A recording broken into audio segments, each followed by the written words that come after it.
مولانا یوسف رحمۃ اللہ علیہ فرمایا کرتے تھے جتنا اس کام میں ہم ظاہر کے خلاف چلیں گے اتنی ہی مقدار میں اللہ تبارک و تعالی ظاہر کے خلاف داعی کی مدد فرمائیں گے.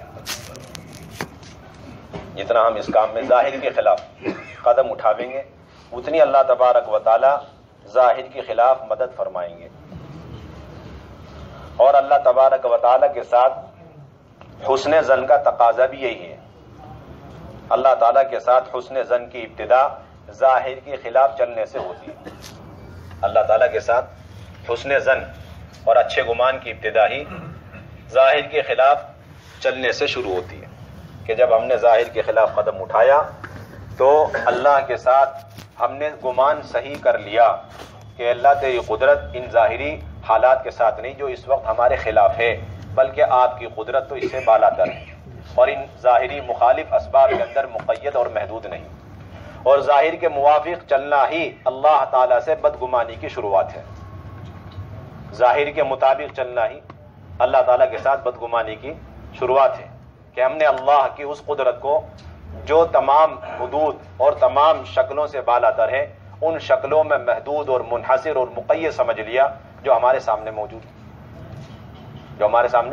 موجود. اللہ تبارک و تعالی ظاہر کے اعتبار سے بھی عالم کو مسخر فرماتے ہیں، باطن کے اعتبار سے بھی. اور ان اعمال دعوت کی وجہ سے جس طریقے سے ظاہری طاقتیں زیر ہو جاتی ہیں اسی طریقے سے روحانی طاقتوں کو بھی اللہ مسخر فرما کے زیر فرما دیتے ہیں جن کو زیر کرنے کے کوئی اسباب نہیں انسانوں کے پاس. ان اعمال دعوت کے ذریعے سے اللہ ان روحانی باطل طاقتوں کو بھی مسخر اور تابع بنا دیتے ہیں. اس لیے اس کام کے لیے شرط ہے کہ اس کام کو اپنا کام سمجھ کے کرنا، کسی کا امر یا کسی کا حکم سمجھ کے نہیں کرنا.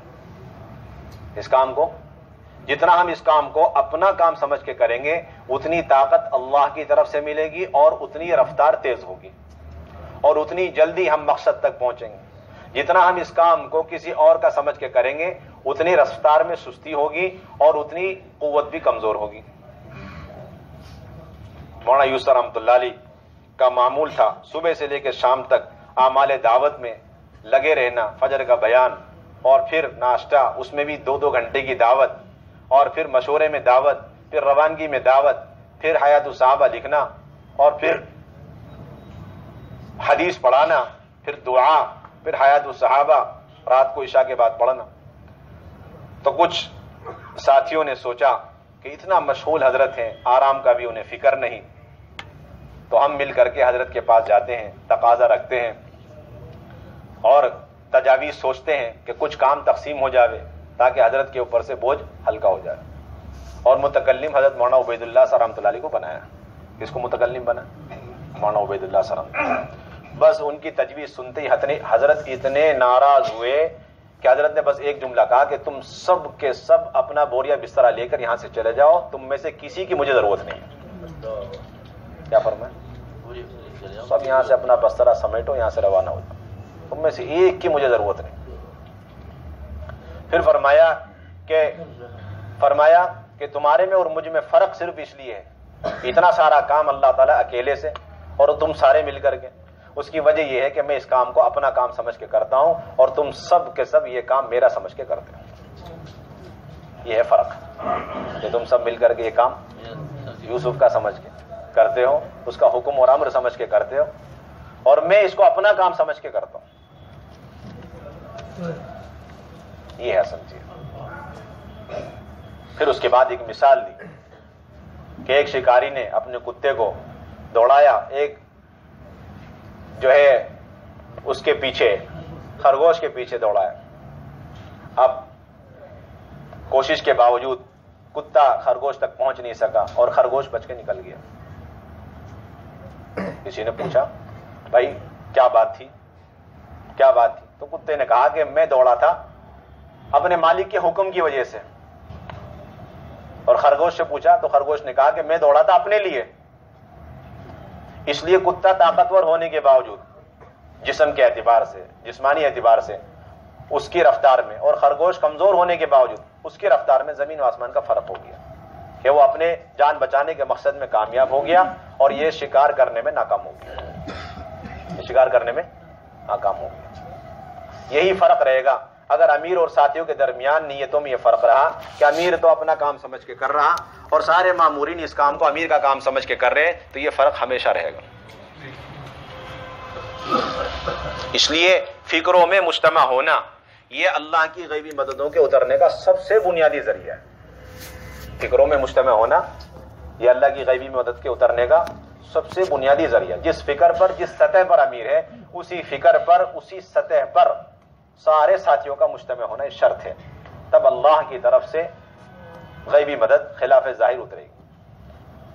صحابہ رضی اللہ عنہم اجمعین کے ساتھ یہ ظاہر کے خلاف مددوں کے واقعات چل رہے ہیں۔ دیکھیے حضرت عبداللہ بن زبیر رضی اللہ تعالی عنہ کا ایک جن کو بھگا دینا، ہڑکا دینا۔ عامر بن عبداللہ بن زبیر رضی اللہ تعالیٰ عنہ فرماتے ہیں کہ حضرت عبداللہ بن زبیر رضی اللہ تعالیٰ عنہ عمرے سے قریش کے ایک قافلے کے ساتھ تشریف لا رہے تھے۔ جب یہ حضرات اور ان کا قافلہ یناسب نامی پہاڑوں کے سلسلے میں پہنچے اور وہاں انہوں نے پڑاؤ ڈالا تو انہوں نے درخت کے قریب ایک شخص کو دیکھا۔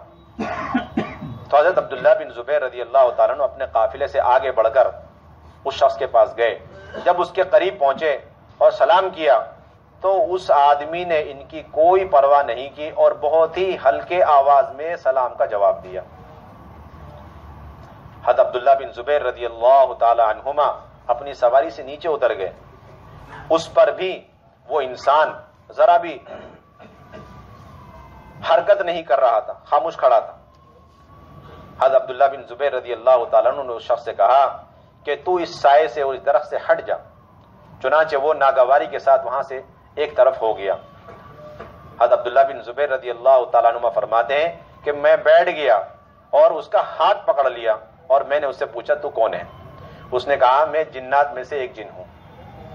اس نے کہا میں جنات میں سے ایک جن ہوں۔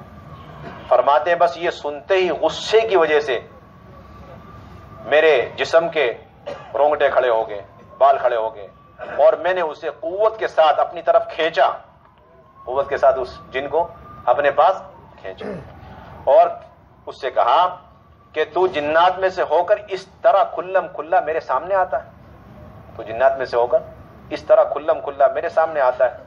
پھر میں نے اسے غور سے دیکھا تو اس کے پاؤں ایک جانور کے پاؤں کی طرح انتہائی کمزور پاؤں تھے۔ پھر میں نے جیسے اس کو ڈانٹا تو وہ ڈھیلا پڑ گیا، کمزور پڑ گیا۔ پھر میں نے اس سے کہا کہ تو اس طریقے سے میرے سامنے ظاہر ہو چکا ہے۔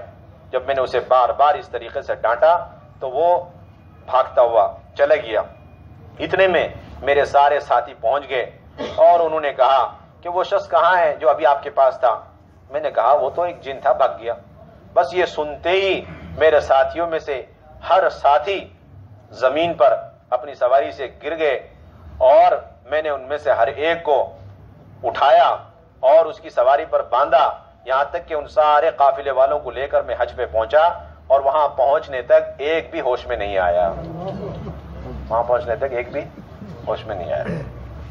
ایک اور روایت میں ہے، فرماتے ہیں سلیمان الدارانی کہ حضرت عبداللہ بن زبیر رضی اللہ تعالی عنہما ایک چاندنی رات میں اپنی سواری پر تشریف لے جا رہے تھے اور تبوک میں اترے اور انہوں نے دیکھا کہ ان کی سواری پر ایک بوڑھا شخص سوار ہے جس کے سر کے بال سفید، داڑھی کے بال سفید۔ یہ دیکھ کر حضرت عبداللہ بن زبیر رضی اللہ تعالیٰ عنہ نے اس پر حملہ کیا تو وہ ایک طرف ہو گیا، وار خالی گیا۔ پھر حضرت عبداللہ بن زبیر رضی اللہ تعالیٰ عنہ اپنی سواری پر سوار ہوئے اور چل پڑے۔ اس شخص نے انہیں پیچھے سے پکار کر کہا، اے عبداللہ بن زبیر رضی اللہ تعالیٰ عنہ، خدا کی قسم اگر آج رات آپ کے دل میں میرے بارے میں بال برابر بھی ڈر اور خوف ہوتا تو میں آپ کی عقل کو ختم کر دیتا۔ بال برابر آج رات آپ کے دل میں میرے بارے میں خوف ہوتا تو میں آپ کی عقل اڑا دیتا۔ یہ سن کر حضرت عبداللہ بن زبیر رضی اللہ تعالیٰ عنہ نے فرمایا کہ اے ملعون، تو جیسے آدمی کے متعلق میرے دل میں کوئی خوف کبھی داخل بھی ہو سکتا ہے؟ یہ کہہ کر وہ آگے چلے گا. اللهم صل على سيدنا مولانا محمد وعلى آل سيدنا مولانا محمد كما صليت على إبراهيم وعلى آل إبراهيم إنك حميد مجيد. ربنا ظلمنا أنفسنا وإن لم تغفر لنا وترحمنا لنكونن من الخاسرين. اللهم إنا نسألك من خير ما سألك منه نبيك سيدنا محمد صلى الله عليه وسلم ونعوذ بك من شر ما استعاذك منه نبيك سيدنا محمد صلى الله عليه وسلم وأنت المستعان وعليك البلاغ ولا حول ولا قوة إلا بالله العلي العظيم. سبحان ربك رب العزة عما يصفون وسلام على المرسلين والحمد لله رب العالمين.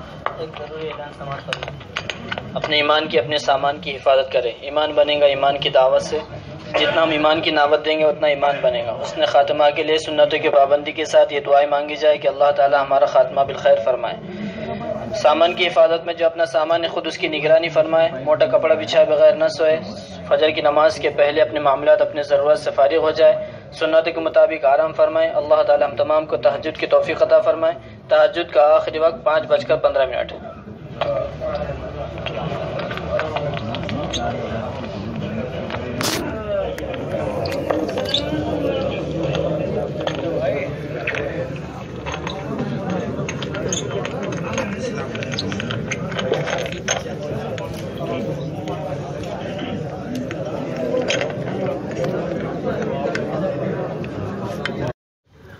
مولانا یوسف رحمۃ اللہ علیہ فرمایا کرتے تھے جتنا اس کام میں ہم ظاہر کے خلاف چلیں گے اتنی ہی مقدار میں اللہ تبارک و تعالی ظاہر کے خلاف داعی کی مدد فرمائیں گے.